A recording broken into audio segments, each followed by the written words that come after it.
Bismillahirrahmanirrahim. Assalamualaikum warahmatullahi wabarakatuh. Dan selamat pagi diucapkan kepada semua yang bersama saya pada pagi yang penuh keberkatan ini. Saya Ain Farhani binti Ghazali, selaku pengacara anda bagi sesi webinar hari ini, ingin mengucapkan selamat datang kepada tetamu jemputan dan kepada semua pelajar UIA yang sudi mengikuti program ini. Diharapkan semuanya berada dalam keadaan sihat dan sejahtera. Bagi memberkati majlis kita, kita akan memulakan majlis dengan bacaan Ummul Kitab Al-Fatihah.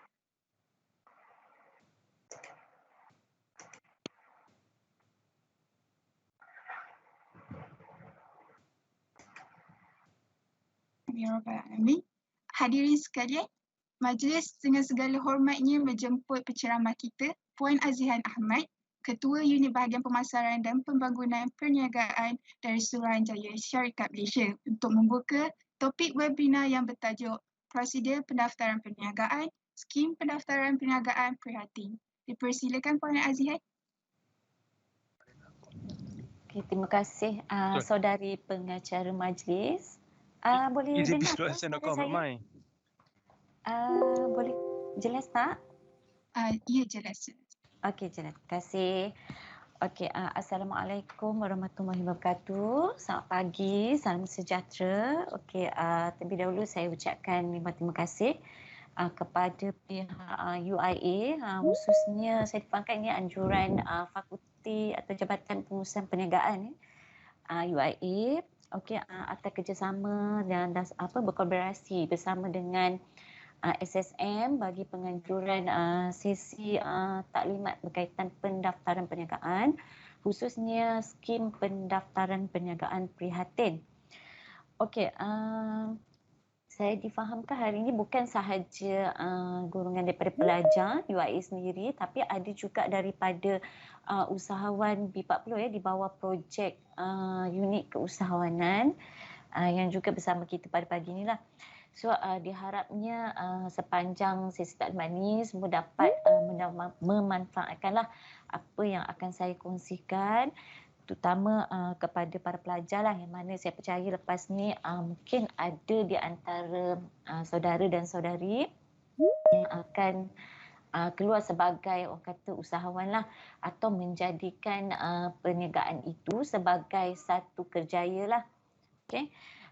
Sebelum tu saya sebenarnya secara peribadi SSM kita bukan sekadar mendaftarkan perniagaan, tapi kita juga memang kita menggalakkan untuk pendaftaran perniagaan, tapi untuk slot hari ini bersama pelajar kita lebih nak para pelajar lebih memahami berkaitan pendaftaran perniagaan itu sendiri. Selain daripada lepas ni kita akan ada di akhir session nanti ada sedikit demo lah bagaimana membuat pendaftaran atau kaedah pendaftaran, tetapi kita juga SSM juga bertanggungjawab untuk kita kata nak educate lah untuk bagi awareness kepada pelajar dan juga usahawan di luar sana.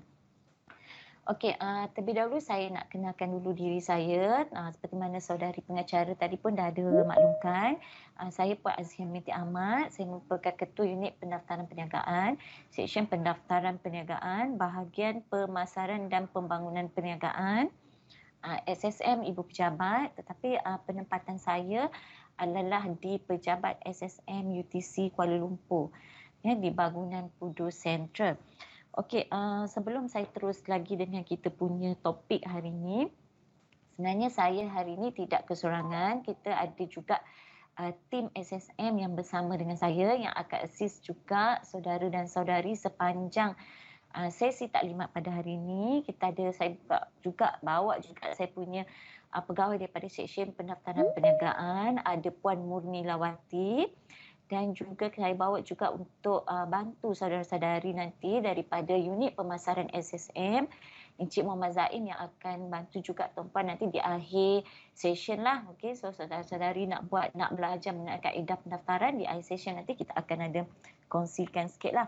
Okay, sebelum tu saya juga nak maklumkan nanti sepanjang sesi berlangsung taklimat ini, saudara-saudari boleh juga terus mengekalkan soalan di ruangan chat box, yang mana nanti insya-Allah saya punya pegawai Puan Murni Lawati akan bantu juga untuk menjawab persoalan, mungkin ada kemungkinan atau nak dapatkan lebih pencerahan, boleh saja tagkan di chat box. Nanti saya punya pegawai akan bantu juga untuk menjawab di ruangan chat box.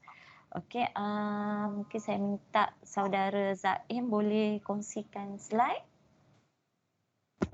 Okey, sekejap Okey, see.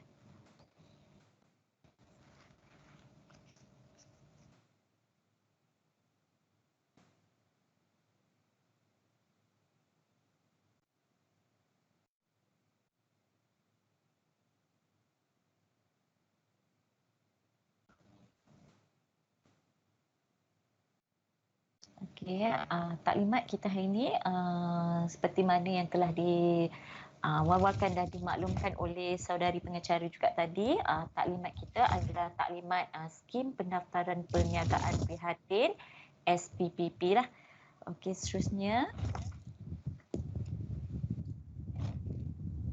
Okey, ini adalah kita punya agenda taklimat hari ini, yang mana apa pengisian atau perkongsian yang saya akan buatlah sepanjang sesi taklimat ini berlangsung.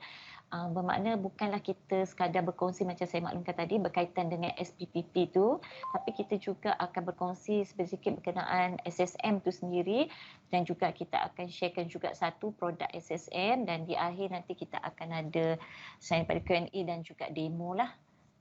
Okey, seterusnya.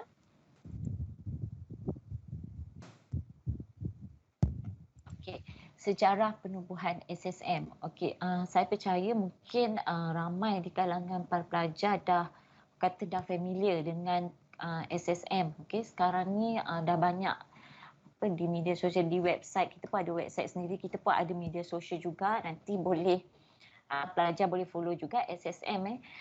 Kita, nama penuh kita adalah Suruhanjaya Syarikat Malaysia. Kita ditubuhkan pada 16 April 2002. So sekarang kita dah berusia 19 tahun.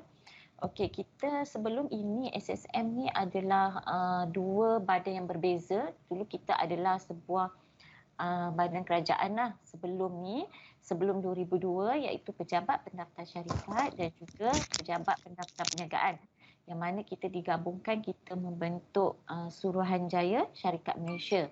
Okay.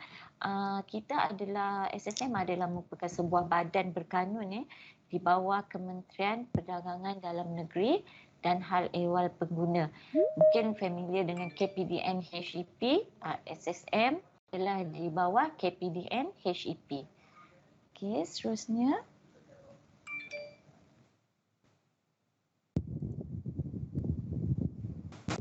Okey, pejabat dan cawangan SSM.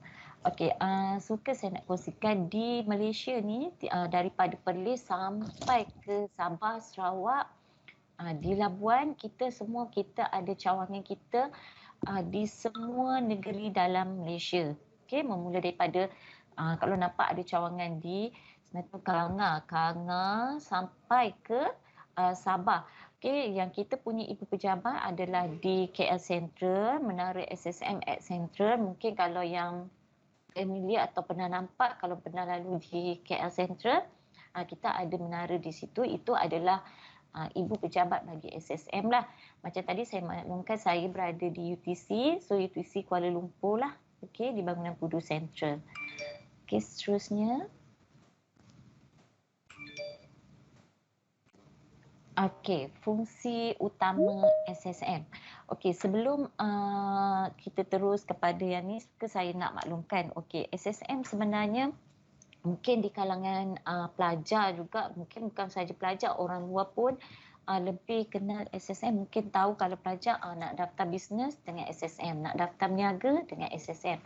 Okey, sebenarnya di SSM untuk makluman pelajar dan juga para usahawan, kita sebenarnya bukan sekadar mendaftarkan perniagaan sahaja.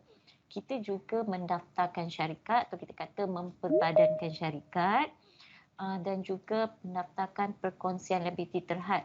Bermakna kita ada 3 pendaftaran yang dikawal selia ataupun ditadbir urus oleh SSM lah. Okay, iaitu syarikat, perniagaan dan juga perkongsian liability terhad lah. Okey, selain daripada itu, sebagai badan ataupun pejabat pendaftar, kita kata SSM juga yang adalah badan yang akan membekalkan maklumat korporat dan perniagaan.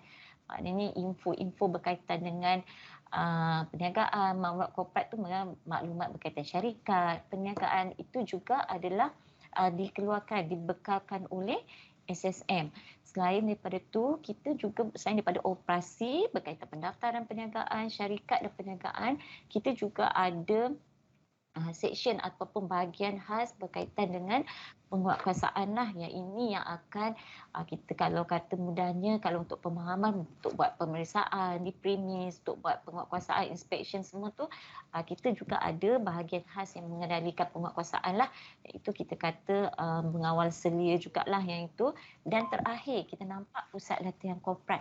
Okey, di SSM untuk makluman pelajar kita ada akademi latihan yang mana sebagai contoh untuk program kita bersama, bukan bersama UIA saja seperti hari ini, kita juga ada buat program dengan IPT, agensi kerajaan yang lain, di mana kita juga mengendalikan atau kan kita kata menawarkan latihan, taklimat seperti yang kita sedang buat hari ini lah. Okey, itu adalah sebenarnya sesi kita hari ini juga adalah kita kata sebahagian daripada fungsi utama di SSM. Okey. Seterusnya,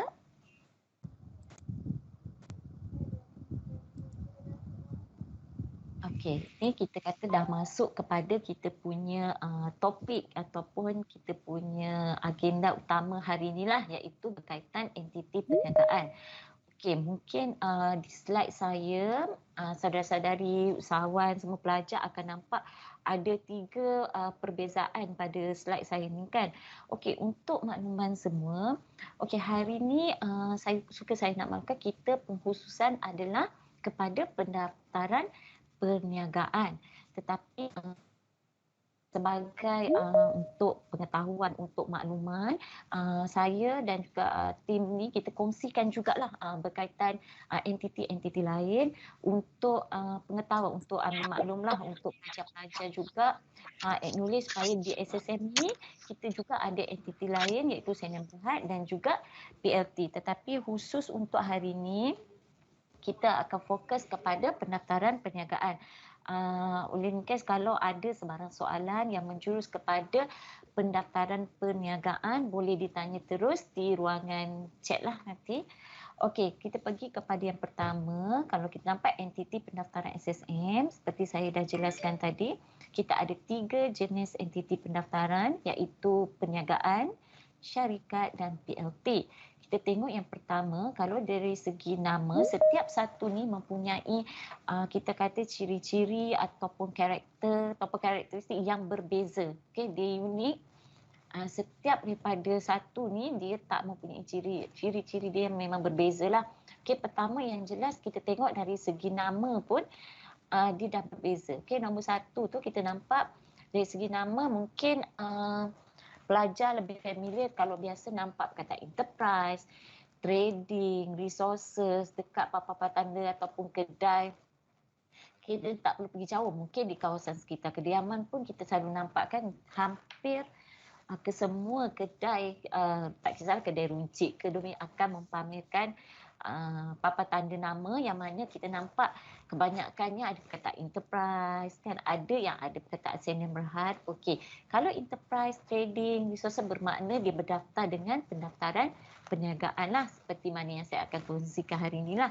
Kalau kita nampak berkaitan dengan Sdn Bhd, kalau ada perkataan di akhir nama tu, contohnya ABC Hardware Sdn Bhd, itu bermakna dia berdaftar di bawah Akta Syarikat 2016 dengan SSM lah. Okey, kalau dia ada perkataan PLT di akhir nama perniagaan, bermakna dia berdaftar di bawah Perkongsian Liability Terhad.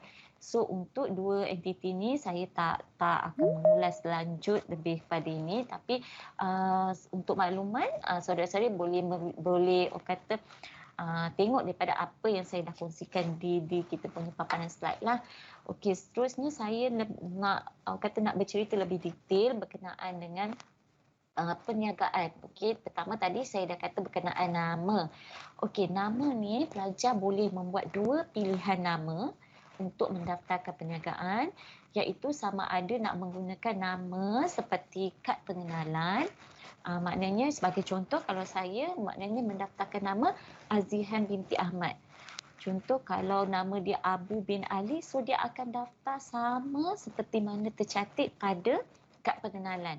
So yang itu kita panggil di SSN pendaftaran nama menggunakan nombor kad pengenalan. Okey, pilihan kedua yang boleh pelajar buat adalah sama ada nak mendaftarkan menggunakan nama trade. Okey, nama trade tu sebagai contoh. Saya bagi yang mudah lah sebagai contoh. Maju Jaya Enterprise. Okey, kita pernah nampak macam tu. Kedai Dobi ABC. Okey, kedai kek XYZ contoh. Okey, iaitu bermakna dia mendaftarkan perniagaan di bawah nama trade. Okey, so tadi saya dah maklumkan ada dua jenis pendaftaran yang pelajar boleh buat, sama ada menggunakan nama IC ataupun menggunakan nama trade. Okey, pentingnya pemilihan nama ni sebab dia saya akan kaitkan dengan berkaitan dengan fee pendaftaran. So kalau nampak ada RM30 dan juga RM60. Okey, kenapa kita ada perbezaan kat situ? Sebab tadi kita ada dua jenis pilihan nama, iaitu pertama sama ada kalau kita memilih mendaftarkan nama seperti kad pengenalan, fees yang akan dikenakan adalah RM30 dan RM10 untuk mendapatkan maklumat perniagaan. Okey, so total dia RM40 lah untuk pendaftaran seperti nama IC. Sementara kalau pelajar pilih atau usahawan pilih untuk mendaftarkan nama trade, fee yang pendaftaran dia adalah RM60 dan juga maklumat untuk mendapatkan maklumat kena bayar tambahan RM10. So total dia RM70. So saya harap jelas dia ada perbezaan di situ bergantung kepada pemilihan nama sepatu buat pendaftaran. Okey. Okey, kalau kita tengok nombor 3, segi pemilikan, ciri yang ketiga, kalau para pelajar memilih untuk mendaftarkan nama seperti mana nama di kad pengenalan, saudara-saudari hanya boleh miliki perniagaan tersebut secara tunggal lah. Okey, nama pun seperti nama IC kan, kita identiti kita adalah unik kan untuk diri kita sendirilah, nama dan nombor kad pengenalan. Maknanya milik pemilik kepada nama berkenaan sahajalah. Okey, jadi dia milikkan tunggal dan dia akan remain sehingga sampai bila bila yang nak berniaga tu nama sekiranya daftar menggunakan nama IC, so dia akan kekal lah. So dia tak boleh lagi nak buat pindaan tiba-tiba rasa nak tambah kawan ke, nak tambah family, tidak dibenarkan. Tapi sebaliknya, jika memilih untuk mendaftarkan menggunakan nama trade macam saya kata tadi, kedai Dobi ABC ke, restoran XYZ ke sebagai contoh, itu boleh didaftarkan sama ada nak jadi pengikat tunggal ataupun secara perkongsian. Bermakna mungkin hari ini pelajar rasa macam okey, saya nak daftar, saya nak jadi pemilik seorang lah, saya nak daftar dulu.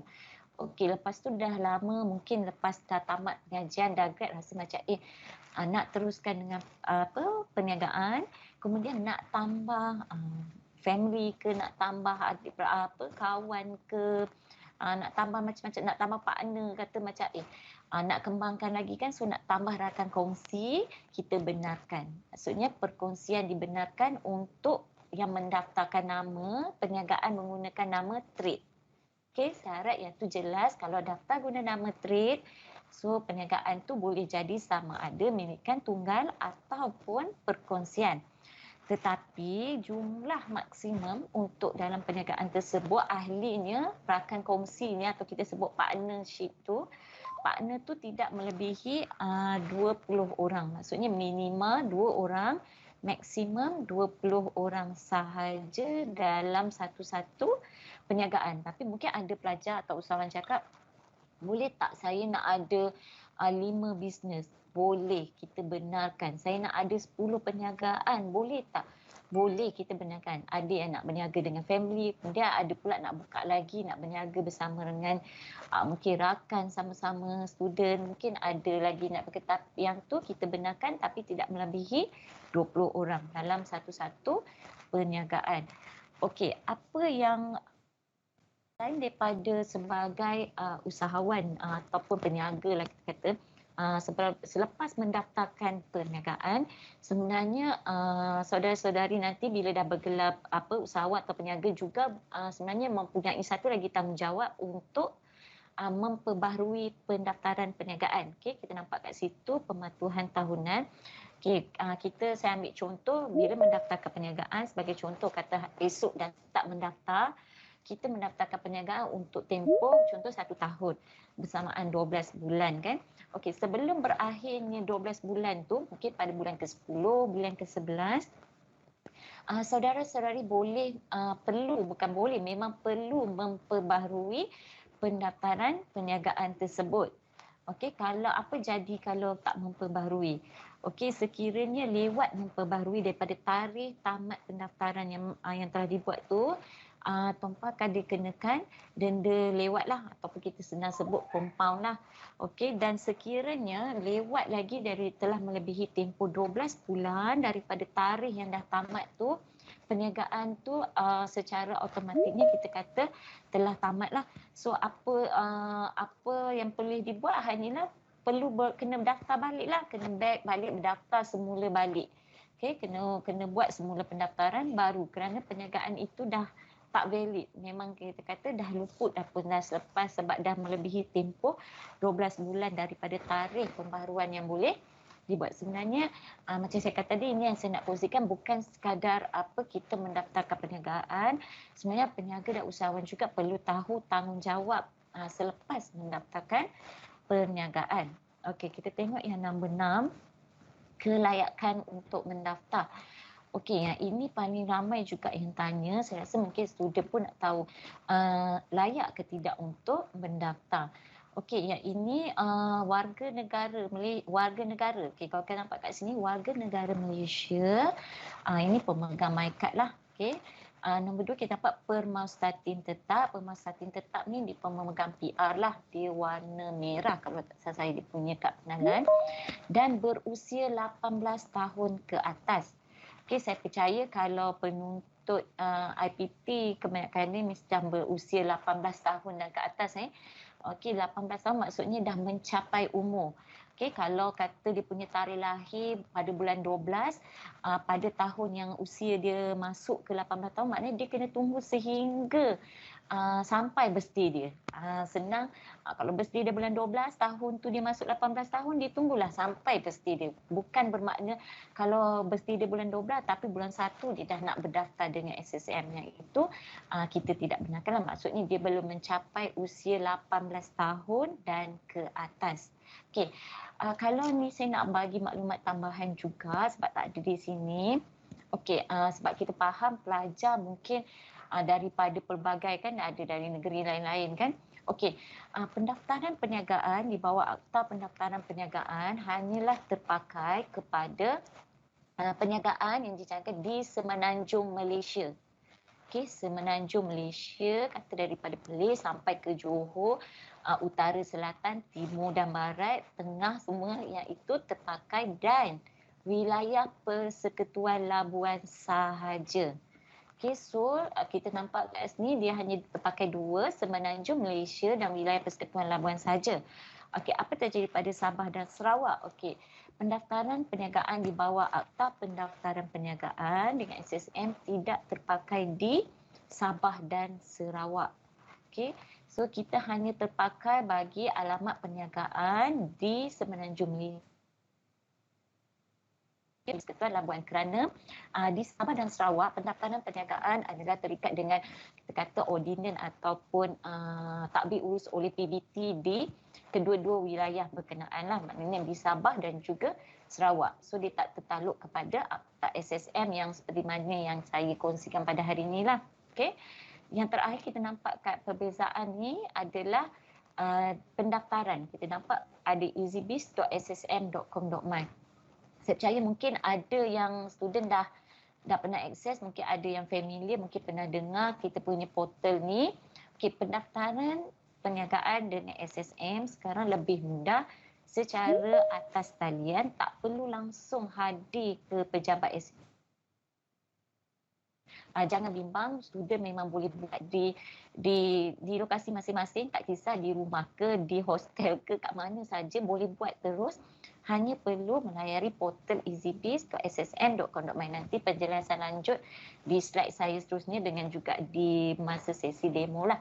Okey, saya sentuh sikit berkenaan dengan entiti syarikat dan PLT kat sini. Okey, kalau kita nampak dari segi yuran ataupun kita kata fee pendaftaran pun untuk Sdn Bhd lebih tinggi kan, 1,000, so cost dia memang kita kata lebih mahal lah, lebih tinggi. PLT 500. Untuk yang ini tanggungjawab sebagai bisnes, orang kata usahawan yang mendaftarkan perniagaan di bawah Sdn Bhd lebih besar, sebab macam untuk perniagaan tadi, macam saya kata, kalau student pun buat bisnes pun hanya perlu tanggungjawab sepatu hanya perlu renew sahaja secara tahunan, tapi dia berbeza dengan syarikat ni sebabnya perlu setiap tahun kata submit kepada SSM annual return dan juga financial statement lah. Okey, yang mana setiap daripada satu ni dikenakan fees yang berbeza lah. Kalau nampak 150 dan 50, yang ini akan ada incurred cost lain lah sebab tak boleh urus, dia melibatkan setiap usaha syarikat. Mungkin pernah dengar company secretary, involve juga auditors, so dia akan ada incurred cost kat situ lah. Okey, dan juga cuma kita apa saya kata bukanlah kelebihan tapi ciri yang perbezaan lebih ketara, macam untuk pendaftaran perniagaan ini dia lebih kata limit lah kepada warga negara Malaysia dan juga pemerhati tetap saja. Tetapi kalau untuk foreigner atau kita kata warga asing, dia boleh mendaftarkan di bawah Sdn Bhd dan juga PLT. Okey.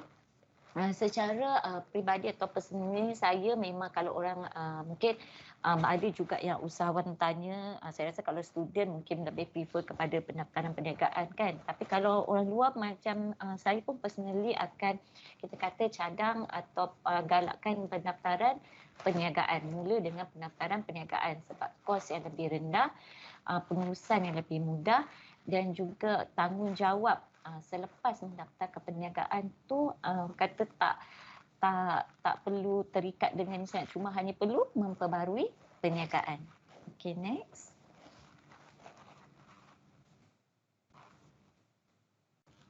Okey, kenapa tidak mendaftar perniagaan? Okey, kenapa saya kongsikan juga hari ini, walaupun kita kata sebelum hari ini mungkin dengan pelajar kan, tapi saya difahamkan mungkin ada juga usahawan ataupun mana partisipan yang bersama dengan kita hari ini untuk ataupun saudara saya pelajar pun mungkin boleh kongsikan dekat di luar sana mungkin dengan rakan atau family lain mungkin yang bila ada rasa takut bila nak buat pendaftaran perniagaan kan. Okey, yang ini adalah hasil responden ataupun kita kata makluman yang kita terima lah bila SSM kata kelas suasi bila kita tanya kenapa seseorang tu dia menjalankan perniagaan tetapi dia tak mendaftar dengan SSM. Okey, maksudnya kalau kita nak sebut macam tak legal lah. Okey, perniagaan dia tu tak sah lah sebab dia tak mendaftar dengan SSM. Kenapa? Ni antara yang kata reason atau alasan yang popular yang diorang kebanyakan peniaga yang menjalankan perniagaan yang tak berdaftar maklum kat kita pada SSM lah. Maksudnya, okey, permohonan BPN atau BPR ditolak. Ni paling banyak sekali yang tanya. Okey, sebenarnya untuk makluman semua, okey, untuk pelajar juga, okey, BPN dan BPR ini dikawasalia oleh lembaga hasil dalam negeri. Sebenarnya dia ni diuruskan oleh kementerian dia, MOF lah, Kementerian Kewangan melalui lembaga hasil dalam negeri. So dia adalah tertaluk di luar bidang kuasa SSM. Untuk penjelasan lanjut, mungkin saudara saya boleh kongsikan nombor talian yang kita dah SSM dah kongsikan kat sini untuk kalau mungkin tahu ada family member ataupun kenalan yang daftarkan perniagaan tapi dia kata bimbanglah nanti BPN dengan BPR tak dapat dan sebagainya. So boleh mendapatkan konsultasi atau maklumat lanjut daripada pihak yang berkenaan iaitu LHDM. Sebab ini bukanlah bidang kuasa SSM untuk kita kata kita nak memberi maklumat lanjut berkenaan dengan perkara ni lah. Okey, nombor 2 ni sebenarnya dia lebih kurang berkait rapat juga dengan lembaga hasil dalam negeri, takut dikenakan cukai.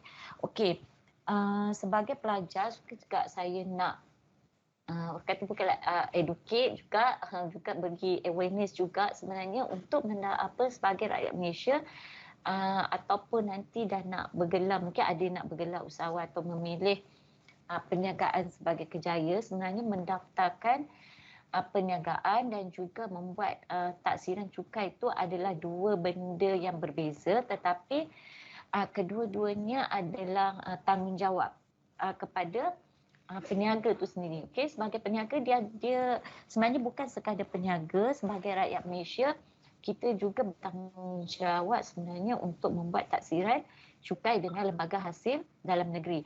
So pada bukan pandangan saya lah, maksudnya secara umumnya memang mendaftarkan perniagaan itu adalah tanggungjawab sebagai peniaga. Mendaftarkan perniagaan di bawah Akta Pendaftaran Perniagaan SSM adalah tanggungjawab, adalah kewajipan sebagai peniaga, dan membuat taksiran cukai dengan lembaga hasil dalam negeri juga adalah satu tanggungjawab lain sebagai rakyat Malaysia.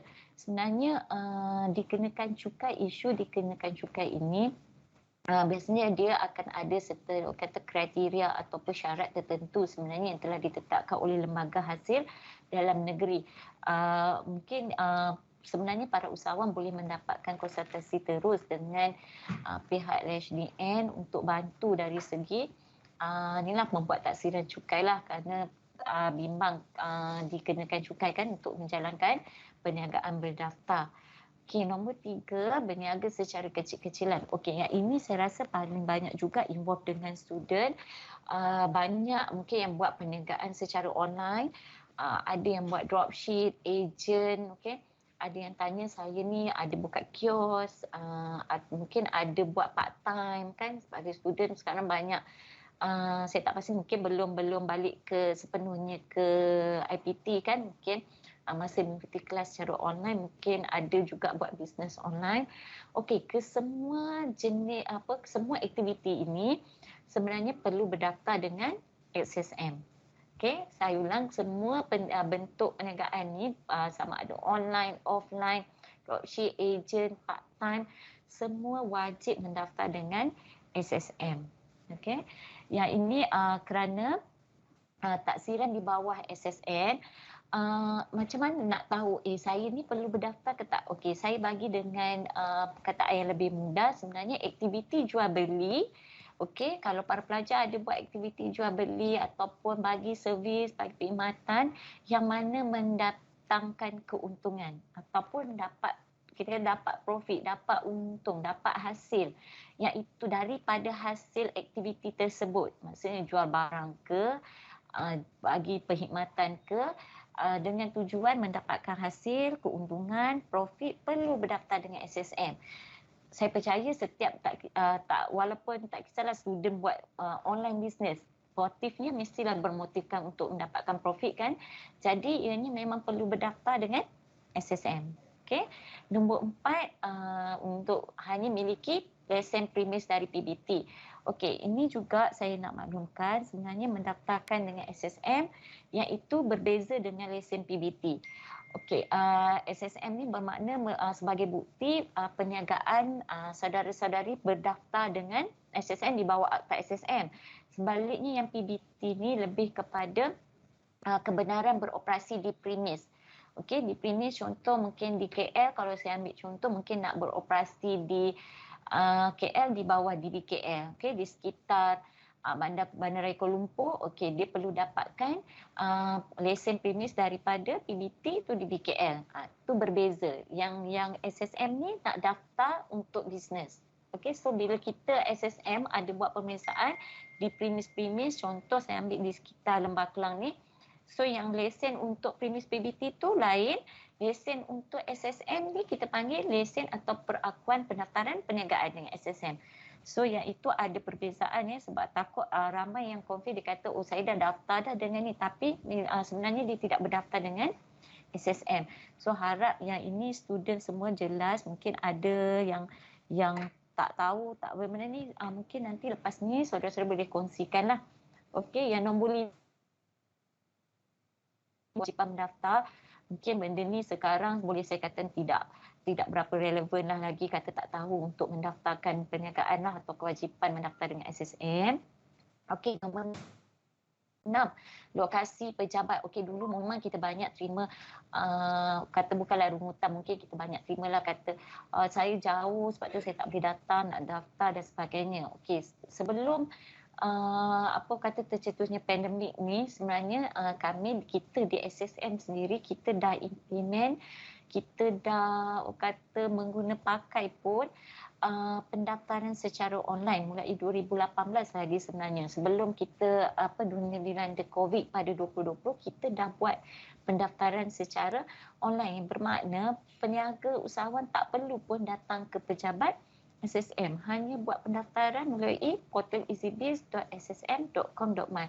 So setiap hari mungkin student pelajar mungkin kalau ada tak mendaftar, mungkin ada family yang buat perniagaan yang masih belum buat pendaftaran, lepas ni boleh bantu buat pendaftaran, boleh guide untuk buat pendaftaran secara online saja. Maknanya dah maklumkan tak perlu lagi datang ke SSM. Okey.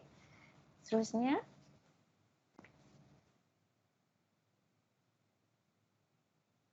okey, kelebihan. Macam di awal tadi saya ada maklumkan, SSM bukan saja kita nak galakkan orang jom daftar bisnes. Kita tak mahu, kita tak nak lah, kita hanya menggalakkan orang mendaftar, tetapi para peniaga, pelajar khususnya, terutamanya lagi, tak mengetahui apakah faedah daripada mendaftarkan perniagaan. Apa faedah yang dapat?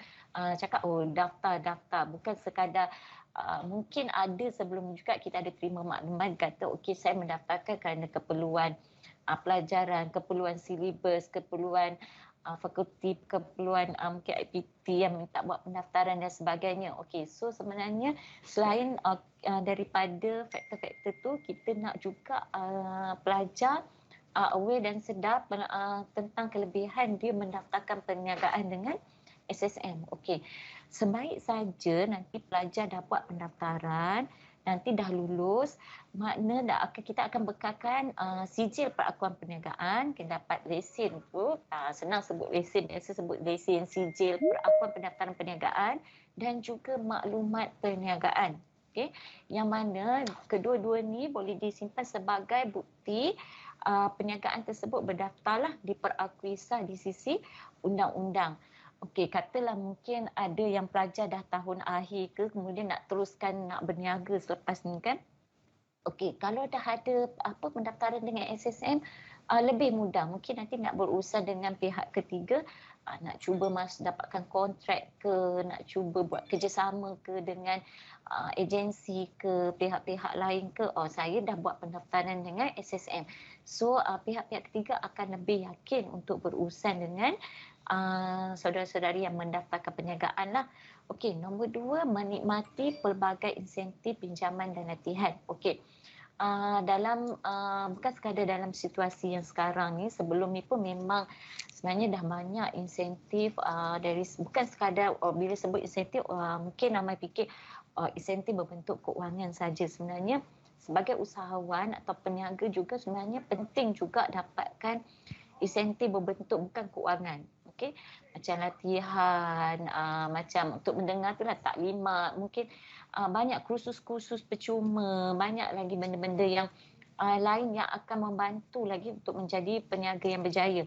So untuk terlibat ataupun nak join benda-benda ni atau nak menikmati kita kata insentif ni berbentuk keuangan dan bukan keuangan ni, sebagai contoh agensi-agensi yang ada menawarkan insentif ni, kebanyakan agensi memang memerlukan pendaftaran dengan SSM untuk bagi peluang saudara-saudari usahawan, khususnya usahawan yang baru ya, saya rasa bukan sekadar nak ada bantuan keuangan, bantuan latihan khusus, semua tu pun penting juga. Okey, kalau dah mendaftar, insya-Allah dapat menikmati semua insentif yang disediakan. Okey, nombor 3, menunjukkan kredibiliti dan komitmen untuk berniaga. Okey, kalau pelajar ni saya percaya generasi muda lagi kebanyakan urusan ataupun pembelian memang buat secara melalui platform online lah, okey, secara atas talian. Dalam pandemik ni saya rasa bukan student saya, kebanyakan semualah, semua golongan, semua usia daripada tua muda semua menggunakan platform online. Jadi kalau kita juga sebagai pengguna ataupun pembeli, kita mesti nak berurusan dengan peniaga yang berdaftar supaya kita yakin untuk urusan lah, kita tak nak nanti kita berurusan dengan dia mungkin bimbang, kena tipu dan sebagainya. So kita boleh pastikan bila kita tanya berdaftar dengan SSM, nanti dia, setengah saya nampak ada juga di online seller di media sosial ke di page ke di website yang ada mempamerkan nama dan nombor pendaftaran di SSM. So lebih yakin untuk berurusan lah dengan peniaga yang mendaftarkan perniagaan bersama SSM. Okey, nombor 4 dari segi pengurusan keuangan. Okey, sebagai peniaga saya harap semua kita mendoakan semoga semua jadi peniaga atau usahawan yang berjaya lah. Okey, nak berjaya tu kena jadi juga usahawan yang bijak lah. Okey, macam mana tu?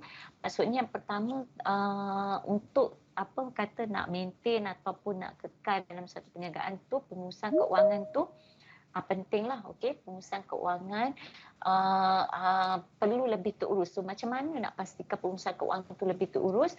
Okey, sekiranya nanti pelajar dah buat pendaftaran, akan dapat nama dan CJ Pak pendaftaran dan maklumat, sebagai contoh Maju Jaya Enterprise. So boleh pendaftarkan akaun khas bagi perniagaan tersebut menggunakan nama yang telah didaftarkan dengan SSM. So akan ada akaun khas lah.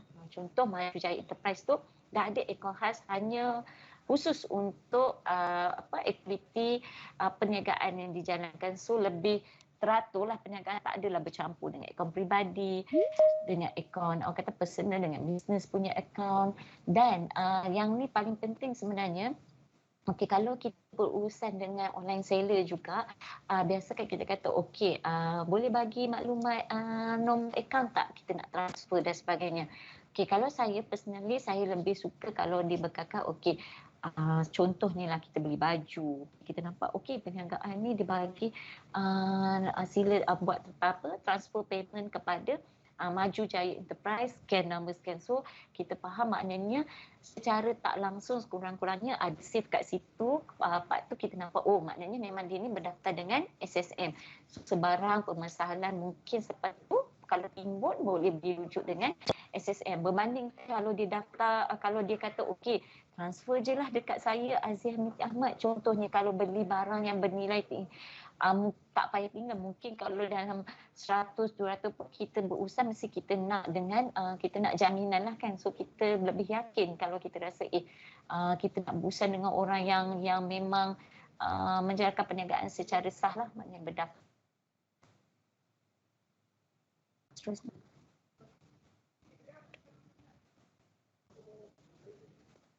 Okey. Yang ini yang kita baru masuk kepada kita punya topik yang memang saya nak highlightkan dan nak galakkan, nak ajak bersama, kalau boleh semua yang bersama kita pada pagi ni, ada berapa puluh orang ni bersama ni, untuk bersama-sama buat pendaftaran di bawah skim pendaftaran perniagaan prihatin.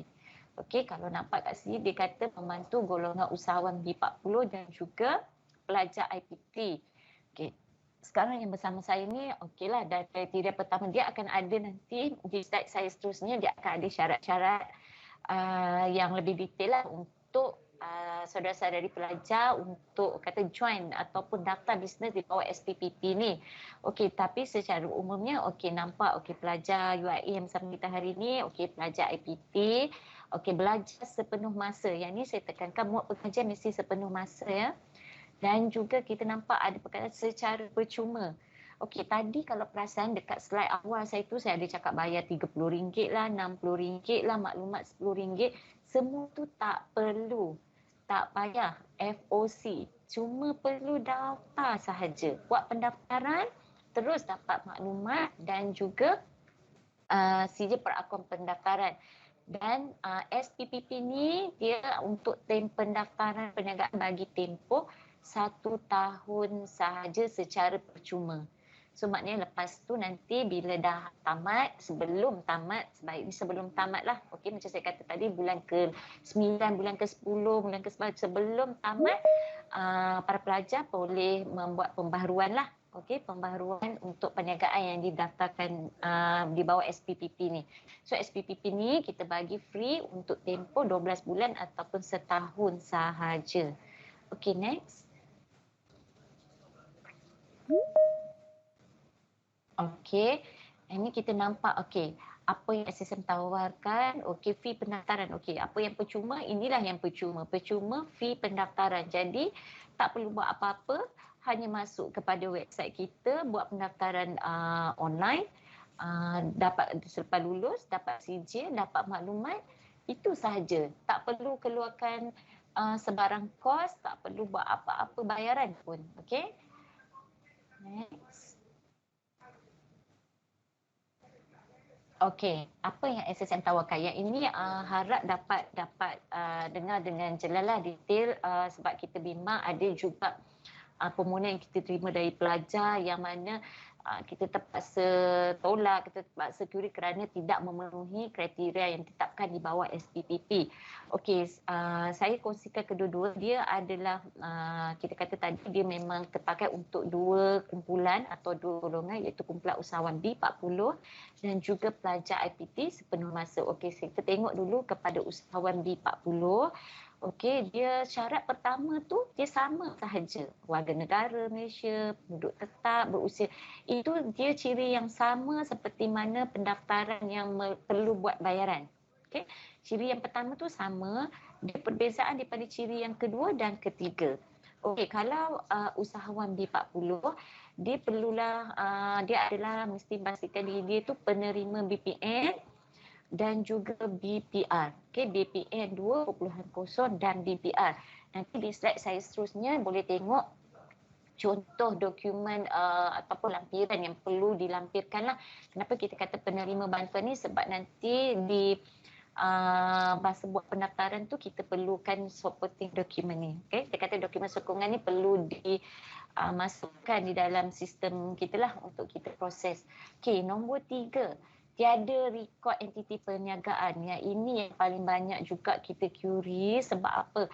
Okey, untuk makluman, contohnya individu tu okey betul, dia memenuhilah warga negara, berusia 18 ke atas, dia penerima BPR. Tapi bila kita cek, sebenarnya dia masih ada perniagaan lain yang masih aktif dalam rekod SSM, dalam pangkalan data SSM. Bila kita masukkan nombor ICD, dia dah ada 2 yang masih aktif, 1 yang masih aktif. So secara tidak langsung dia memang tidak layak mendaftarkan di bawah SPPP. Okay? Sebab kita punya syarat, kita dah kata tiada rekod entiti perniagaan yang masih aktif di SSM. Okey, jom kita tengok untuk pelajar. Okay, untuk pelajar lah, saya rasa kebanyakan yang peserta pada hari ini daripada kumpulan pelajar. Okey, pelajar ni saya sentuh terus kepada nombor 2 juga. Okey, pengajian belajar secara sepenuh masa. So sepenuh masa maksudnya full time student lah. Kita faham student kan dia macam-macam, PJJ lah, dia ada apa lagi ya, mod pengajian separuh masa pun kalau tak salah saya ada. Dia banyak mod-mod pengajian yang berbeza kan. So yang untuk di bawah SPPP ni kita khusus untuk pengajian sepenuh masa. Okay, saya ulang, pengajian sepenuh masa. Sebab ada juga yang datang, okay, dia kata saya memang dia dah bekerja tapi dia juga adalah part time student, so nak apply untuk SPPP. So kita maklumkan dia tidak layak lah, okay, sebabnya dia adalah part time student. Okay, yang pasti pelajar dalam negara, maksudnya tak kisahlah IPTA ke, IPTS ke, tapi dalam Malaysia. Okay, jangan pula nanti ada pula adik-beradik saya belajar dekat Australia lah, nak suruh apply lah, dia pelajar sepenuh masa. Okey, ini terpakai untuk pengajian sepenuh masa di IPT dalam negara. Okey, ciri yang terakhir tu tiada rekod entiti yang masih aktif tu sebenarnya sama. Ada juga pelajar yang memang kita kata pelajar mesti tak ada daftar bisnes. Ada juga banyak juga kes yang kita terima sebenarnya pelajar pun ada dah banyak perniagaan yang aktif. Mungkin dia tak berniaga secara berseorangan ataupun tunggal, dia pernah menjadi partner kepada ahli keluarga dia. Kebanyakannya macam tu, mungkin berniaga dengan ibu, mungkin family business, dan dia nama dia pun ada sebagai salah seorang rakan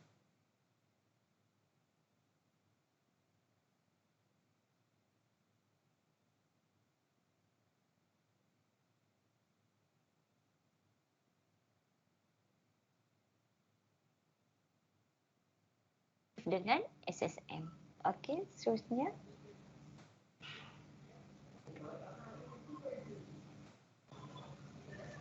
Okey, seterusnya slide. Okey, yang ni saya tunjukkan contoh lah. Okey, surat pengesahan pelajar. Okey, yang ni boleh mohon daripada IPT masing-masing lah. Kalau daripada UIA hari ni boleh mohon daripada pihak UIA lah. Plan yang kita minta dia hanya okey, yang penting print daripada kepala surat, maksudnya letterhead daripada pihak universiti, tarikh semasa. Kita tak naklah contohnya nak daftar esok, surat pengesahan pelajar tu yang dah 2 tahun lepas. Mungkin ada yang pengajiannya 3 tahun, 4 tahun, 5 tahun, dia minta yang back ke 3 tahun. Kita tak mahu, kita tak terima. Kita nak tarikh semasa yang mengandungi butiran peribadi lah, nama, nombor kad pengenalan, nombor pelajar, dan juga butiran pengajian lah yang ringkas lah, mungkin fakulti apa, kos apa, dan di bawah tu tanda tangan lah. Itu untuk saya perjelaskan detail sikit untuk pelajar lah, sebab kita punya soal hari ni pun bersama pelajar kan. Okey, nombor 2 tu contoh penerima BPR dan juga lampiran bagi penerima BPN. Jadi pelajar nanti yang akan buat pendaftaran SPPP perlu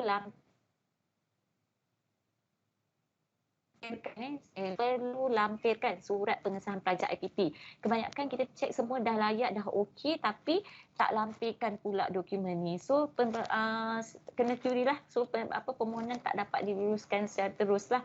So yang kalau boleh harapnya lepas ni kalau nak daftar, dapatkan dulu surat, lepas tu boleh terus mendaftar. Okey, seterusnya. Okey, permohonan SPPP boleh dibuat di easybiz.ssm.com.my. Okey, ni adalah portal pendaftaran perniagaan secara atas talian. Portal EasyBiz online ni adalah portal khas untuk pendaftaran perniagaan lah, okey, dengan SSM.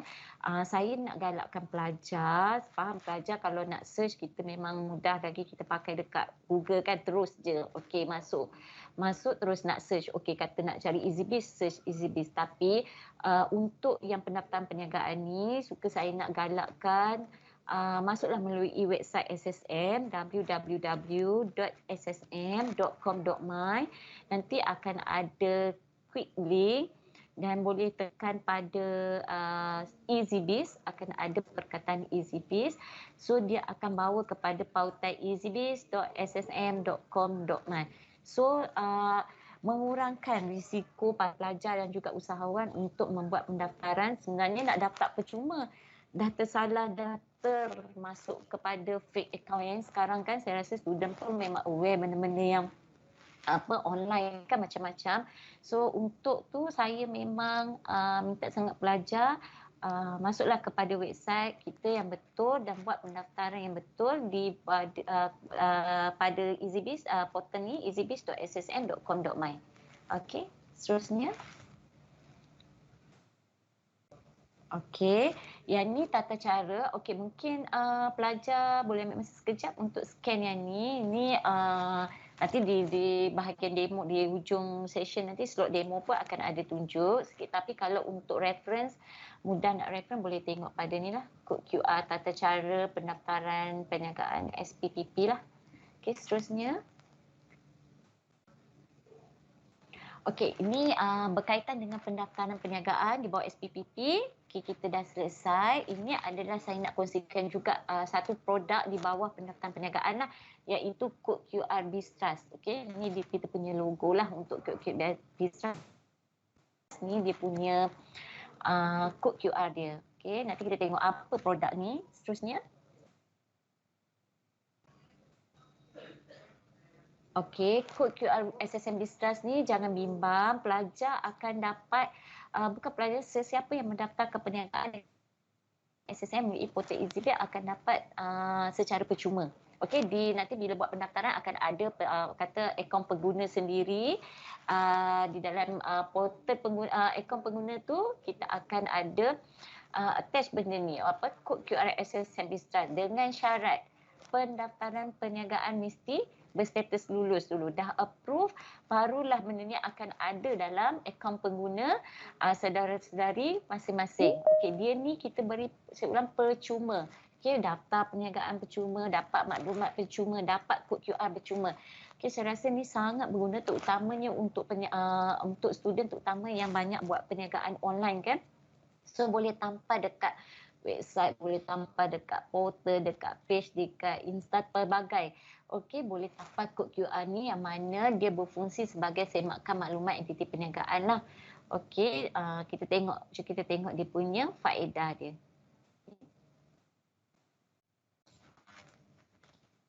Next slide. Okey, kita nampak ada kat sini, kalau nampak 3 kelebihan ataupun faedah mendaftarkan SSM Bistrust. Okey, saya nak sentuh berkenaan dengan jenama atau branding. Saya percaya kalau student ni kalau beli barang mesti okey, nak tengok brand tu okey ke tak. Brand tu kalau macam mana kita nak mengetahui, nak sahkan okey sesuatu brand tu okey, mungkin daripada experience kita sendiri ataupun daripada segi dia punya packaging pun memainkan peranan kan. So di packaging kita akan nampak mostly kalau brand-brand yang jenama yang terkemuka ataupun jenama produk-produk yang bagus, dia biasanya mendapat certified ataupun persijilan daripada badan-badan yang tertentulah yang mengawal selia khusus mengikut produk lah. Kalau macam food, dia ada certain yang akan certified okey, produk makanan ni macam ni. So begitu juga dengan SSM. Kita pun sebenarnya ini adalah salah satu contoh ataupun kita punya certified untuk perniagaan itu memang berdaftar dengan SSM, menunjukkan perniagaan itu sah, okey, valid, memang bukanlah kata illegal lah apa ke. Kita nampak, bila kita nampak kod sebagai pelanggan nampak ada kod QR SSM Bistrust ni, kita yakin bisnes ni memang berdaftar, sebab kod ni hanya dibekalkan untuk para peniaga yang berdaftar dengan SSM. Okey. Seterusnya. Okey, ini adalah cara untuk kita kata nak download kepada nak buat untuk ni kepada pelanggan ni. Ini fungsi pada pelanggan, macam mana pelanggan nak buat semakan sama ada perniagaan itu memang berdaftar dengan SSM melalui kod QR SSM Bistrust. Okey, boleh download melalui App Store, Apple Store, Huawei Apps Gallery, dengan Google punya ni, boleh download ni, nanti akan nampak ikon My SSM. Okey, penting aplikasi dia, nama aplikasi My SSM, akan nampak ikon Bistrust. Okey, boleh tekan untuk teruskan. Next. Okey, boleh buat terus buat scan lah. Okey, kalau dah nampak mana-mana perniagaan, contoh kalau kata dia nak beli barang dengan online seller, nampak ni, kalau dah download My syarat kena guna My aplikasi SSM ya. Dah download, cuba scan dekat dia punya kod ni, dia akan terpami maklumat macam ni lah, nama, nombor pendaftaran dan status perniagaan. Okey, seterusnya. Okey, ni notifikasi yang dapat kalau kita scan, kita tengok kalau guna My aplikasi macam saya kata tadi, perlu guna My aplikasi My SSM, ataupun kalau dia guna mungkin perniagaan tu kita kata fake, dia punya QR yang dipamerkan tu, so tak akan keluar, tak akan terpapar apa maklumat yang sepatutnya keluar seperti mana contoh tadilah. Okey, ini kita kata nak buat carian aplikasi My SSM tadilah di App Store, Google Play dan juga Huawei Apps Gallery. Okey, seterusnya. Okey, ada yang untuk sesi taklimat berkenaan pendaftaran perniagaan dan juga satu produk kita tadi selesai. Okey, kalau ada saya serahkan kepada kita punya saudari pengajar lain, mungkin ada soalan ke ataupun dah ada bertanya di chat box dan sebagainya.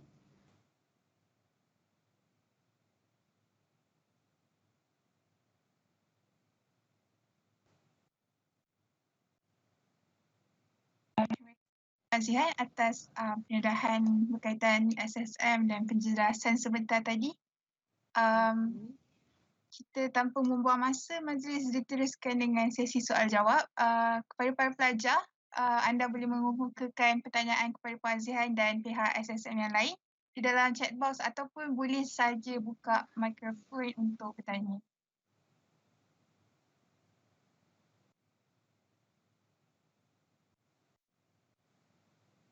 Sebelum tu saya nak maklumkan selepas ni kita ada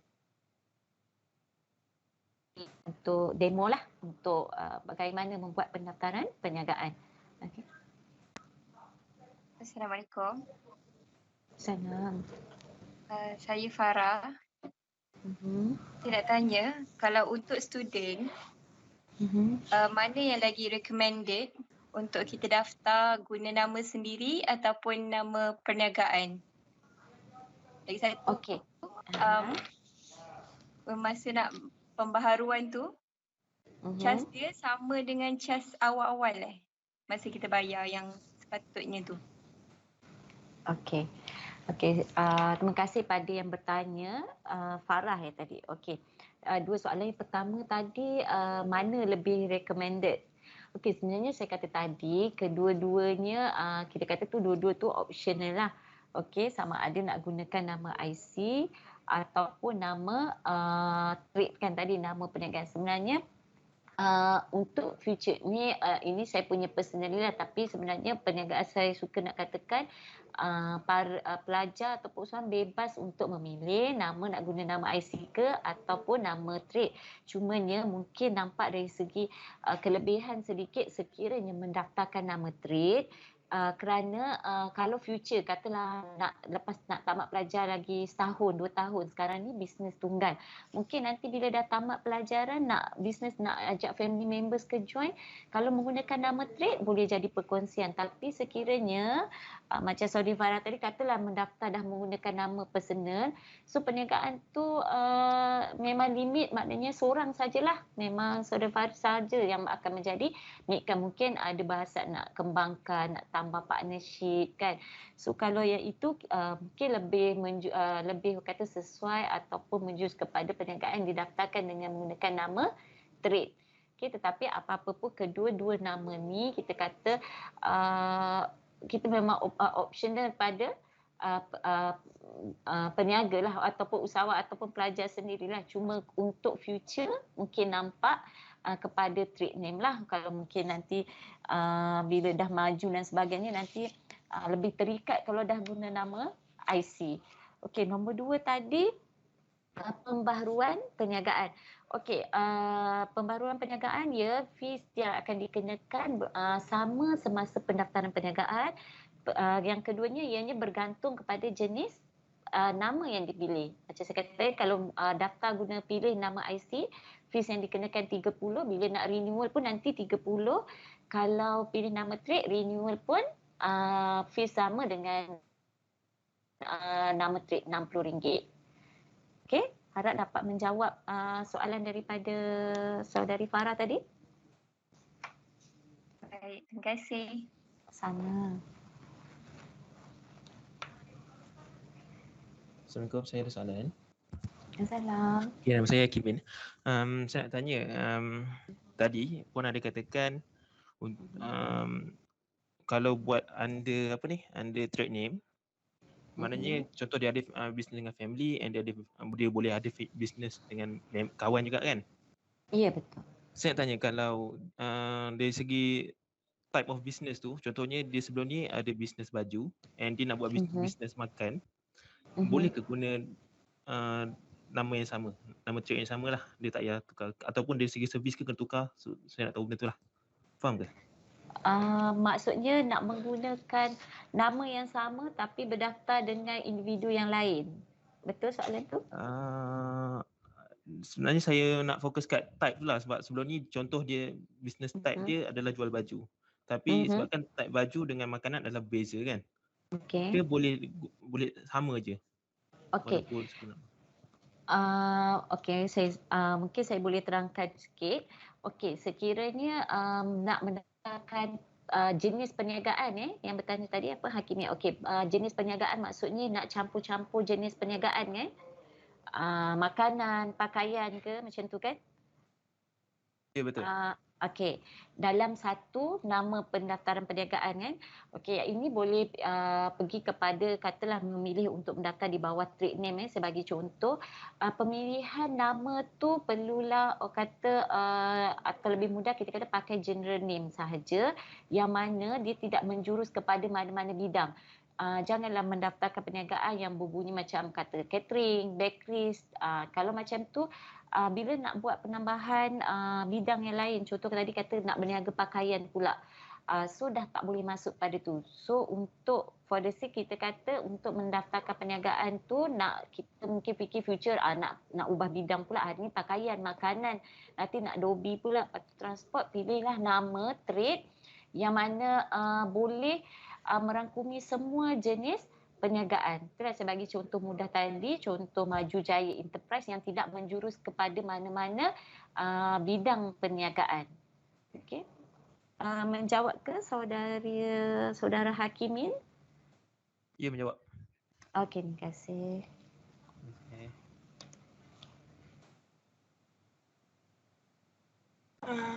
Assalamualaikum. Saya Nur Izzah. Saya nak tanya, apabila datang dan nak habis tamat tempoh lesen perniagaan ni, kalau kita tidak mahu teruskan lagi, adakah ada penalti untuk sebab dah lewat event? Bermaksud bila dah tamat tempoh pendaftaran ni, nak teruskan perniagaan ataupun dah memang tak nak berniaga terus? Maksudnya anda tak nak berniaga terus. Okey, dah nak berniaga terus dan lesen pun dah tahu. Okey, kita ada dua situasi. Okey, katalah dah mendaftar ke perniagaan, contohnya dah daftar, lepas tu dah tamat dah pendaftaran tu buat tempoh 12 bulan, setahun saja. So dalam tempoh 12 bulan tu memang status perniagaan tu masih berada di SSM, maksudnya boleh diperbarui. Tetapi bila dah melebihi tempoh yang 12 bulan tu tak ada buat pembaruan, memang dah kata macam saudara Nur Izzah kata dah decide tak nak berniaga pun, perniagaan tersebut selepas tamat tempoh yang 12 bulan boleh renew tu dia akan automatik luputlah, kita kata memang tak boleh apa-apa lagi lah, mana memang perniagaan tu secara automatik tamat di dalam data SSM. Tetapi kalau yang kata macam nak tamatkan perniagaan tu, masa nak tamat tu kena pastikan perniagaan tu dia hanya kata-kata tak nak berniaga dah, nak tamatkan perniagaan, boleh buat penamatan perniagaan, tetapi masa nak buat penamatan perniagaan tu statusnya masih lagi aktif. Okey, kalau kata macam buat pendaftaran tadi 12 bulan, bulan ke-10 rasa macam tak naklah teruskan perniagaan ni, dah tak maulah bisnes ni. Okey, boleh filekan penamatan perniagaan dengan SSM. Tiada fees dikenakan kecuali RN10 kalau nak dapat maklumat lah.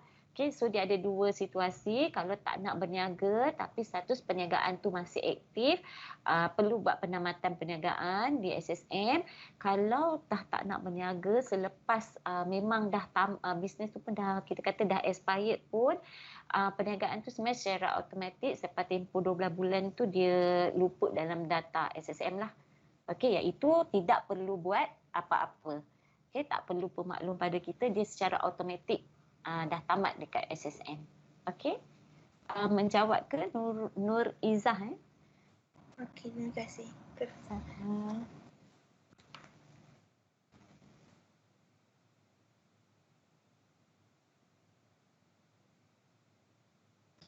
Ada soalan lagi ke sebelum ke sesi demo?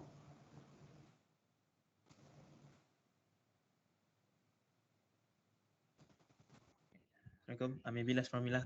Saya Kimin tadi sama je. Okay. Saya nak tanya kalau pasal renew lesen tu kan. Renew tu. Contohnya dia supposed to renew setiap bulan September lah, tapi untuk tahun ni tiba-tiba dia lambat. Dia lambat, contohnya memang tak ada, kerajaan tak ada umum apa-apa, tapi dia lambat, dia renew bulan 12. Ada kena denda ke? Bulan 12 contohnya okey, dia tamat hari tu bulan 9 2021 ya. Okey, renew pada Disember 2021.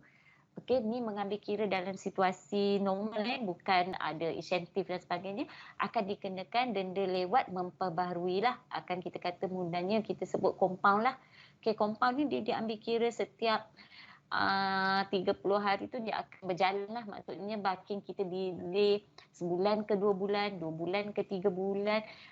Memang dia akan bertambah setiap daripada masa ke semasa. Sebab tu kita kata kita galakkan 2 bulan atau 3 bulan sebelum tu seeloknya perbaharuilah perniagaan, lesen perniagaan. Okay. Menjawab ke saudara Hakimi? Menjawab. Terima kasih. Sama.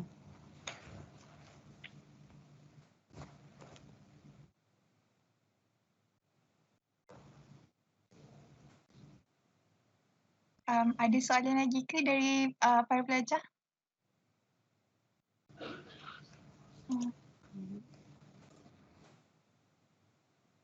Okey, kalau tak ada soalan lagi, majlis akan disambung dengan demonstrasi dari Puan Azihan dan pihak SSM. Kita silakan. Okey, saya serahkan kepada kita punya daripada bahagian pemasaran, unit pemasaran, tu saudara Zaim yang daripada tim SSM juga. Okey. Terima kasih saudara Zaim. Okey. Bismillahirrahmanirrahim. Assalamualaikum warahmatullahi wabarakatuh. Terima kasih Puan Azihan atas penerangan yang diberikan. Terima kasih kepada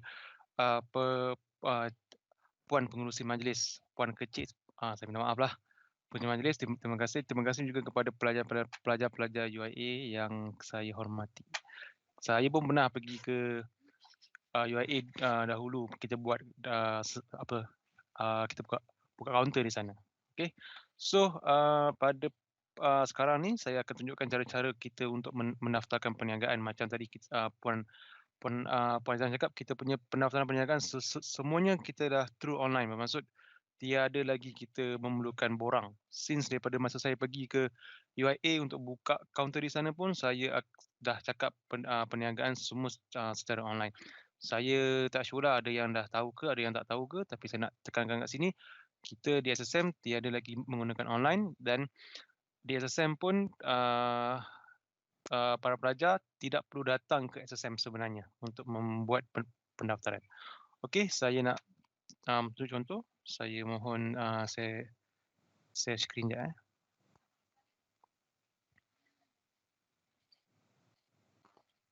Okey. Okey. Cara-cara untuk kita mendaftarkan perniagaan secara online yang pertama sekali, maafkan saya, kita kena pergi ke laman web SSM, iaitu ssm.com.my. Pergi saja ke laman web SSM, dia akan tertera macam ini. Ini adalah laman web SSM yang cakap yang rasmi lah. So scroll di bawah dan jumpa perkataan quick links dan tekan EasyBiz. Bila tekan EasyBiz, dia akan pop up ke satu lagi page macam ini, dan kita klik pada link yang diberikan, iaitu inilah easybiz.ssm.com.my. So apabila dah pergi ke easybiz.ssm.com.my, perkara yang pertama yang puan-puan dan tuan-tuan dan para pelajar yang perlu dapatkan adalah kena sign up ID dulu. Maksud kalau sesiapa yang belum ada ID lagi kan, kena sign up dulu untuk menggunakan kita punya perkhidmatan EasyBiz online. So macam mana kita nak sign up ID? Senang saja, tekan yang hijau ni, perkataan sign up ni. So dia akan tertera macam ni lah. Macam ni kan. Tekan yang hijau ni, dia akan keluar sign up dan terus masukkan nombor IC dan juga nama penuh, nama mengikut IC lah. Okay. Itu tekan je perkataan register tu. Selepas itu dia akan keluar macam ini. Perkataan yang pertama, sila isikan semua maklumat yang bertanda star. Bermaksud kolom yang pertama iaitu username. Apa username ni kena isi nickname. Ada juga orang yang public ataupun yang di luar sana dia tersalah anggap apa username ni adalah nama bisnes. Belum lagi. Yang ini adalah nickname untuk kita nak login ke dalam Easy Business Online tu. Contoh saya letak Zaim 12 contoh kan, Zaim 12 macam tu. Okey.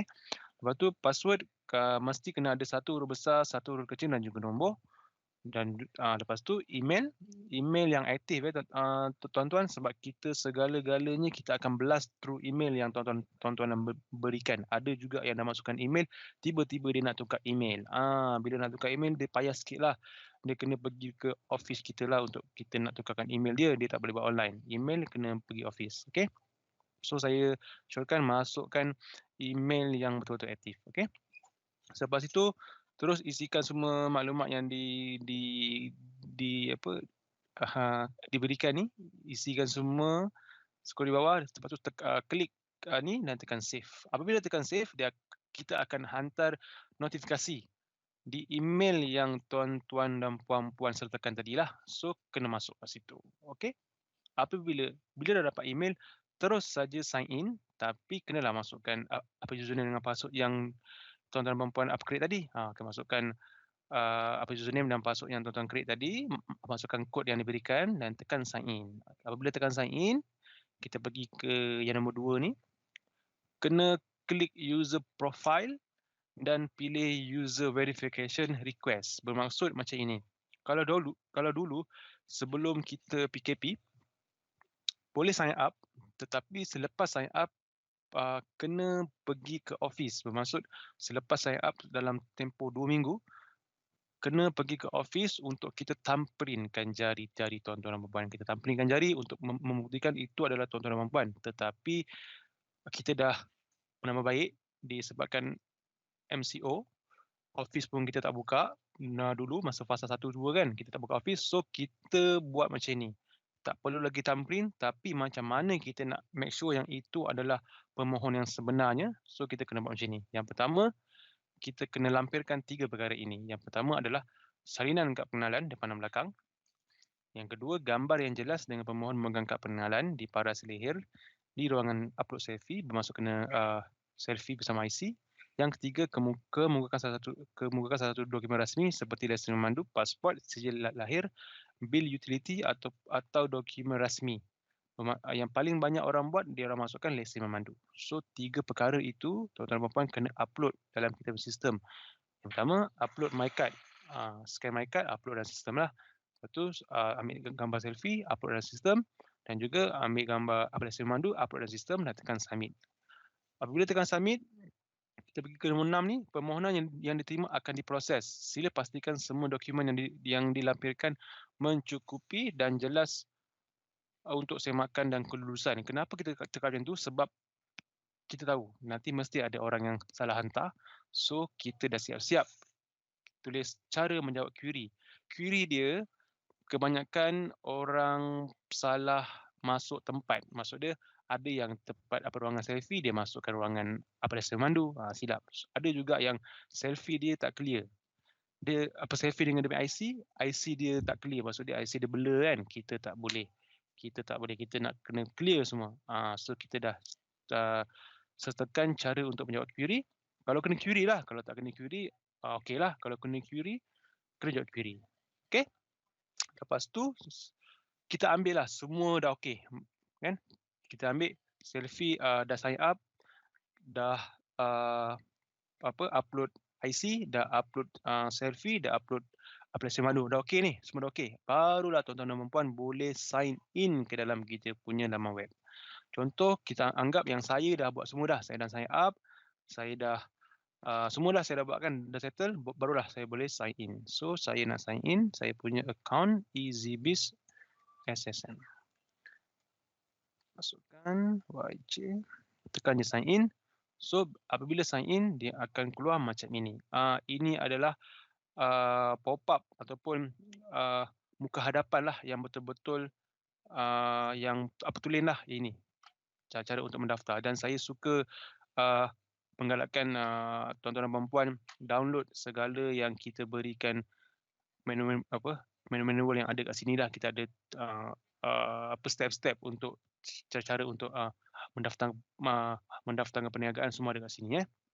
So macam mana kita nak mendaftarkan perniagaan? Senang saja, pergi dekat My Business Service, tekan New Business. Apabila tekan New Business, dia akan keluar paparan semacam ini. So macam ini. Okey, yang pertama sekali, kita ada dua, iaitu personal name ataupun trade name. Macam pegawai saya cakap tadi, Puan Azihan dia cakap ada dua kan, personal name dan juga trade name. So boleh pilih yang mana tuan-tuan rasa okey, pilih. Tapi saya secara jujurnya saya cakap pilihlah yang trade name untuk senang, sebab personal name ni boleh, tapi personal name ni kita biasanya yang selalu daftar personal name ni yang bawa taksi. Yang bawa taksi dia pakailah personal name sebab dia memang buat itu saja. Dia tak akan plan buat lain. So kalau dia nak buat lain, nanti dia daftar lain. Okay. So pilih trade name. Nama perniagaan macam tadi Puan Nazian cakap, jangan macam tadi ada kita punya pelajar tanya kan, macam mana dia nak buat semua benda. So dia punya tips dia, jangan mention apa yang tuan-tuan dan puan-puan jual. Contoh saya tulis Zaim catering. Contoh kan, catering. So dah nampaklah memang saya akan buat catering saja. Saya tak boleh tiba-tiba catering saya nak jual apa, nak buka kedai Dobi, tak boleh kan, nanti kita akan query. So jangan tulis Zaim catering, tulis Zaim Gemilang Enterprise. Contoh Zaim Gemilang Enterprise. Saya tulis Zaim Gemilang Enterprise. So apa saja saya boleh jual, makanan, minuman, pakaian, produk kesihatan, semua saya boleh jual. Okey. Terus kepada date business start date. Business start date ni tuan-tuan dan puan, kena hari ini ataupun 30 hari ke belakang saja. Dia tak boleh lebih daripada 30 hari ke belakang. Kalau lebih 30 hari ke belakang, nanti kena compound sebab menjalankan bisnes tanpa mendaftar di SSM. Okey. Lepas tu tarik tak boleh tarik ke depan. Maksud dia buka hari ni, daftar hari ni tapi nak tarik ke depan. Maksud dia contoh buka hari ni nak tarik 30 hari bulan. Saya tukar 30 hari bulan Dia cakap tarik tak valid dah. Dia cakap business start date must not be future date. Maksud dia tak boleh tarik ke depan. Kena letak tarik current. 29 bulan. Okey, saya letak 29 bulan. Terus kepada insentif. Insentif yang macam saya punya pegawai cakap, pilih skim pendaftaran perniagaan prihatin SPPP SSM untuk mendapatkan pendaftaran secara percuma. Pilih situ. Dia punya date, dia punya ni memang 1 year lah. Kalau tekan 2 year nanti kena bayar. So kita pilih 1 year saja. Terus ke bawah. Kalau ada branch, pilih branch. Kalau tak ada branch, tak payah pilih branch. Tekan no saja. Kalau online seller, tekan online seller. Saya pasti semua jual. Sekarang ni lah ramai yang jual secara online, tekan yes. Lepas tu lepas tu business address, bermaksud business alamat kedai. Tapi kalau berniaga online kan tak ada kedai lagi kan, kita letak alamat rumah saja. Sebagai contoh, saya letak alamat rumah Taman.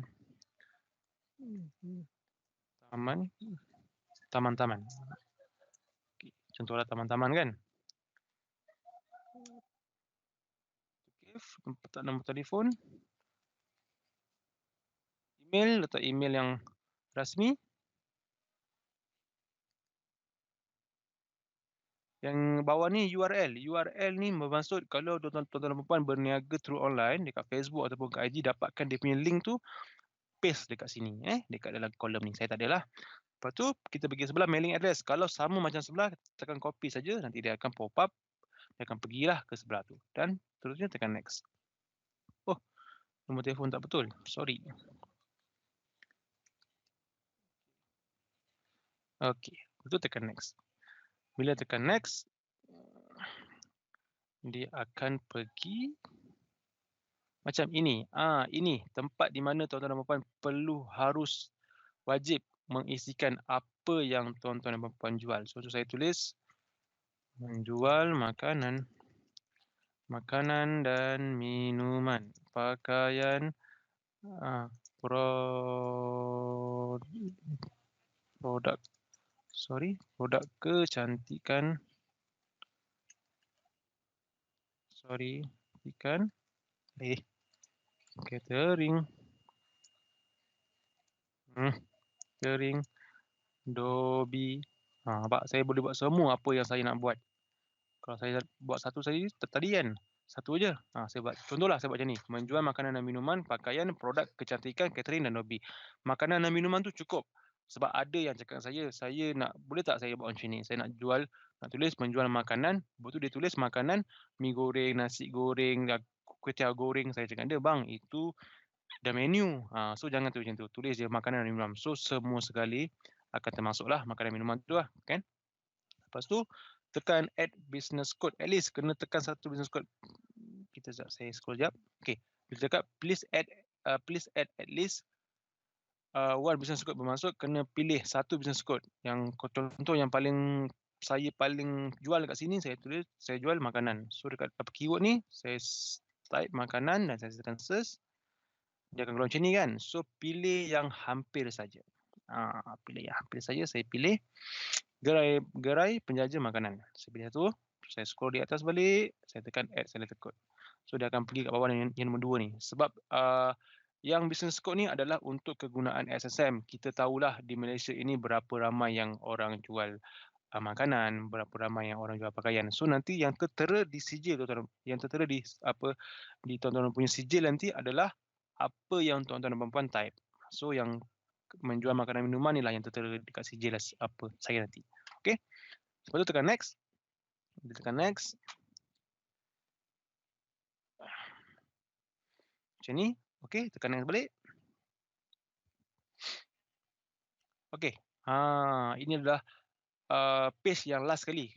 Saya dah check, Zaim Gemilang Enterprise, betul. Skim pendaftaran perniagaan, okey. Nampak, saya tidak perlu membayar apa-apa. Total amount RM000. Tetapi, kita bagi kepada 2 kategori, iaitu yang pertama, kategori usaha kumpulan B40, kena ada bukti pengesahan penerima BPN 2.0 atas nama sendiri. Yang nombor 2 adalah kategori golongan IPT sepenuh masa. So macam tuan-tuan lah daripada UIA kan. So dapatkan surat pengesahan. Surat pengesahan bukan surat tawaran. Surat pengesahan yang paling latest lah. Paling latest dapatkan di pihak UIA. Dapatkan dia punya bukti. Simpan dalam PC ke laptop kan. Lepas tu mesti dalam format PDF. Choose file dan tekan upload. Okey, itu saja kita nak. Nanti kita akan buat cakap semak silang. Kita akan check betul ke pelajar ini pelajar UIA, betul ke dia ni sepenuh masa semua. So bila okey, terus je tekan submit for verification. Macam saya tak boleh lah sebab saya ni sebagai demo saja kan. So saya tak boleh tekan. So apabila nanti tuan-tuan dan puan tekan, dia akan terus cakap okey, sekarang kita tengah semak tuan-tuan dan punya pendaftaran. So macam mana kita nak semak kita punya cara-cara kita punya permohonan itu macam mana saya semak? Senang saja. Pergi kat My Business Service, pergi dekat list new business. Apabila pergi dekat list new business, tekan insentif, dia akan pergi dekat sinilah. So sekarang Zaim Gemilang Enterprise still lagi data entry. Bermaksud saya tak submit kan. So dia masih lagi data entry. Kalau dah submit, nanti dia akan tulis pending verification. Bermaksud kita punya pegawai di SSM, dia akan tabir di office ataupun di mana-mana, di rumah ke, kita akan semak. Okey, apabila kita dah semak, kalau dah okey, nanti dia akan pergi kepada bahagian in process. Dia akan pergi kat bawah ni lah. Dia akan tulis in process. Okey, bermaksud in process tu betul-betul tengah semak semak nama, semak apa details. Kalau kena query, dia akan pergi dekat query. Query yang selalu kita query adalah nama perniagaan tak tally dengan apa yang bidang dibuat. Apa lagi yang kita query? Bidang perniagaan tak sesuai, kan?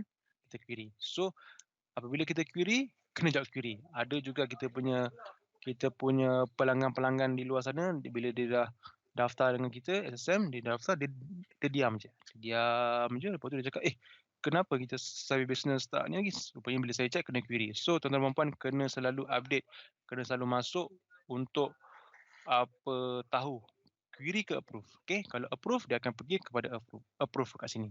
So approve lah. So nanti macam mana kita nak download kita punya sijil, saya boleh tekan home. Kat sini ada cara-cara untuk kita download kita punya sijil. Tekan download ni tuan-tuan dan puan, nanti kita akan tunjukkan step how to download dengan how to jawab query kita. Okay, macam tu je lah kita punya apa demo sebenarnya. Dia agak susah ke agak senang? Bagi saya senang lah sebab saya selalu buat kan, tapi saya mengharapkan tuan-tuan dan puan yang belajar di UIA pun mestilah faham dengan menggunakan kita punya sistem. So saya rasa saya punya demo tadi saya rasa dah lengkap. Saya balik kepada kita punya pengacara majlis. Terima kasih. Okey, terima kasih Encik Zaim. Sekali lagi saya ingin mengucapkan terima kasih kepada Puan Azihan dan Encik Zaim kerana sudi memberi taklimat pendaftaran anjuran Universiti Islam Antarabangsa Malaysia pada pagi ini, dan terima kasih juga kepada para pelajar yang menghadiri webinar ini. Majlis akan ditutup dengan bacaan tasbih kifarah dan surah Al-Ars.